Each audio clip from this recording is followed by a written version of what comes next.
வணக்கம். ஆகாஷ்வாணி புதுச்சேரி மாநில செய்திகள் வாசிப்பவர் சரவணகுமார்.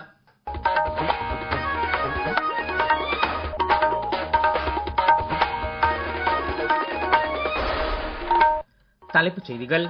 பிரதமர் திரு நரேந்திர மோடி நாளை உஸ்பெகிஸ்தானுக்கு பயணம் மேற்கொள்கிறார். பிரதம மந்திரி ஜன்தன் யோஜனா திட்டம் தொடங்கப்பட்டு இன்றுடன் 12 ஆண்டுகள் நிறைவு பெற்றுள்ளது. நேபாளம், திபெத்தில் ஏற்பட்ட திடீர் வெள்ளத்தால் உயிரிழந்தவர்களின் எண்ணிக்கை 538 உயர்ந்துள்ளது. புதுச்சேரிக்கு மாநில அந்தஸ்து கிடைக்கும் என்றால் தனது முதலமைச்சர் பதவியை ராஜினாமா செய்யவும் தயார் என்று திரு ரங்கசாமி தெரிவித்துள்ளார். இனி விரிவான செய்திகள். பிரதமர் திரு நரேந்திர மோடி நாளை உஸ்பெகிஸ்தானுக்கு பயணம் மேற்கொள்கிறார்.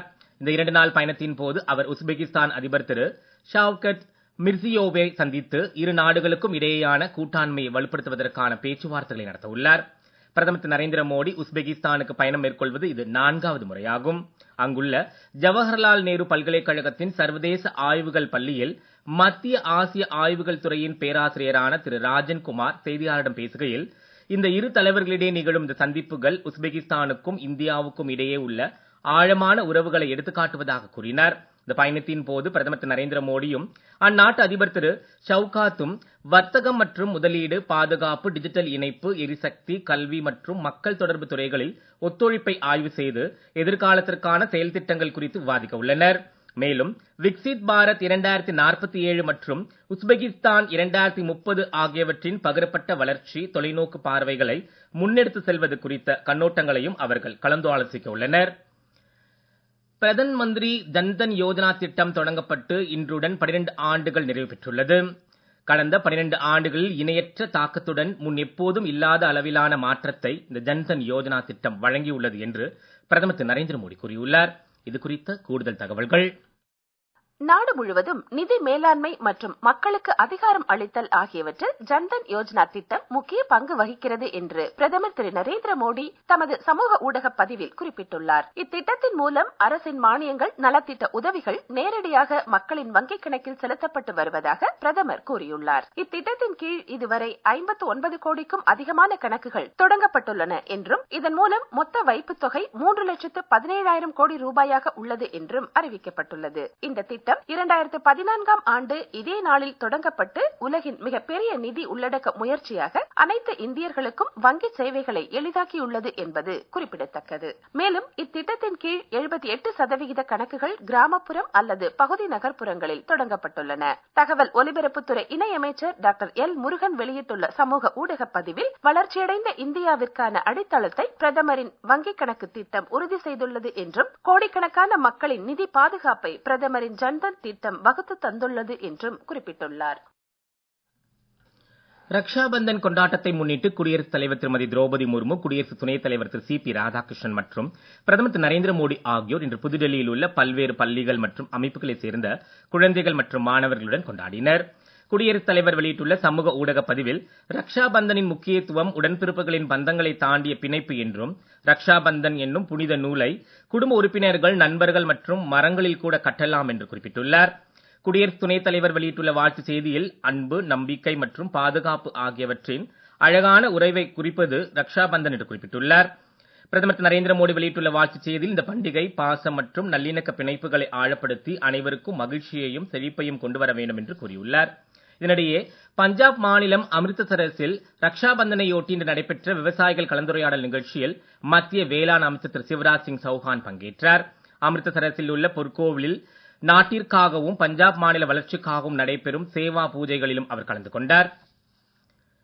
உலக சமஸ்கிருத தினம் இன்று கொண்டாடப்படுகிறது. இத்தினத்தையொட்டி குடியரசு துணைத் தலைவர் திரு சி பி ராதாகிருஷ்ணன் வெளியிட்டுள்ள சமூக ஊடக பதிவில், இந்தியாவின் அறிவாற்றலை கொண்டு செல்லும் பணியை சமஸ்கிருதம் காலம் கடந்து செய்து வருவதாக குறிப்பிட்டுள்ளார். நாட்டின் தத்துவம், நாகரிகம், கலாச்சார பாரம்பரிய அறிவாற்றல் ஆகியவற்றை மக்களிடம் கொண்டு சேர்ப்பதில் சமஸ்கிருதம் முக்கிய பங்கு வகிப்பதாக குறிப்பிட்டுள்ளார். பிரதமர் திரு நரேந்திர மோடி விடுத்துள்ள உலக சமஸ்கிருத தின வாழ்த்துச் செய்தியில், இந்தியாவின் பாரம்பரிய சிந்தனையையும் ஆக்கத்திறனையும் அறிவாற்றலையும் சமஸ்கிருதம் மக்களுக்கு எடுத்து செல்வதாக குறிப்பிட்டுள்ளார். இந்தியாவிலும் வெளிநாடுகளிலும் சமஸ்கிருத மொழியை அதிக அளவில் மக்கள் கற்று வருவதாகவும் பிரதமர் தெரிவித்தார். நீங்கள் கேட்டுக்கொண்டிருப்பது மாநில செய்திகள். ஆகாஷ்வாணி செய்திகளை நேயர்கள் உடனுக்குடன் தெரிந்து கொள்ள எமது புதுச்சேரி மண்டல செய்திப் பிரிவின் சமூக ஊடகங்களான @airnewspuduவை என்ற எக்ஸ் பக்கத்தையும், all India radio news Puducherry என்ற ஃபேஸ்புக் பக்கத்தையும், @RNU புதுச்சேரி என்ற யூடியூப் சேனலையும் அணுகலாம்.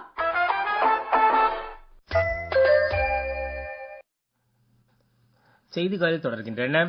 மத்திய நிதியமைச்சர் திருமதி நிர்மலா சீதாராமன் 6 நாள் பயணமாக இன்று அமெரிக்கா செல்கிறார். முன்னதாக டொரண்டோவில் கனடா நிதியமைச்சர் திரு பிரான்சுவா பிலிப்புடனான பேச்சுவார்த்தைக்கு பின் வெளியிடப்பட்ட கூட்டறிக்கையில் இருதரப்பு வர்த்தகம் மற்றும் முதலீட்டை மேலும் வலுப்படுத்துவது குறித்தும் இதில் ஆலோசிக்கப்பட்டதாக தெரிவிக்கப்பட்டுள்ளது.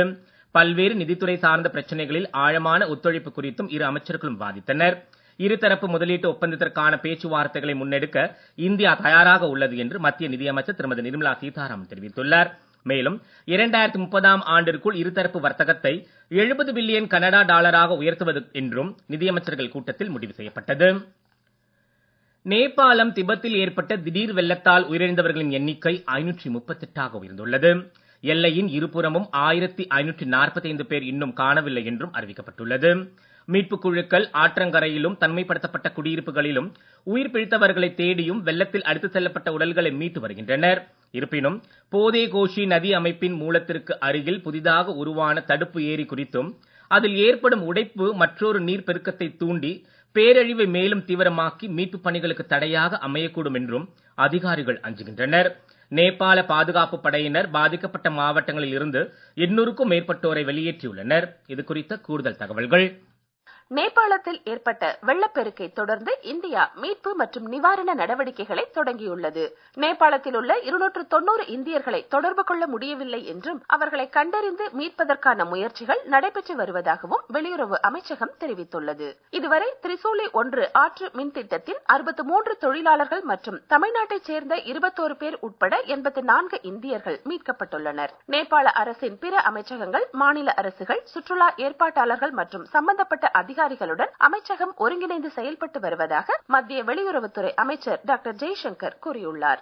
காத்மாண்டு மற்றும் பெய்ஜிங்கில் உள்ள இந்திய தூதரகங்கள் இந்தியர்களின் நிலை மற்றும் நல்வாழ்வு குறித்த புதுப்பிக்கப்பட்ட தகவல்களை வழங்கியதாக திரு ஜெய்சங்கர் தமது ஊடகப் பதிவில் குறிப்பிட்டுள்ளார். தேடுதல் மற்றும் வெளியேற்றும் முயற்சிகளுக்கு உதவுவதற்காக 24 மணி நேர கட்டுப்பாட்டு அறையும் அமைக்கப்பட்டுள்ளதாகவும் தெரிவிக்கப்பட்டுள்ளது.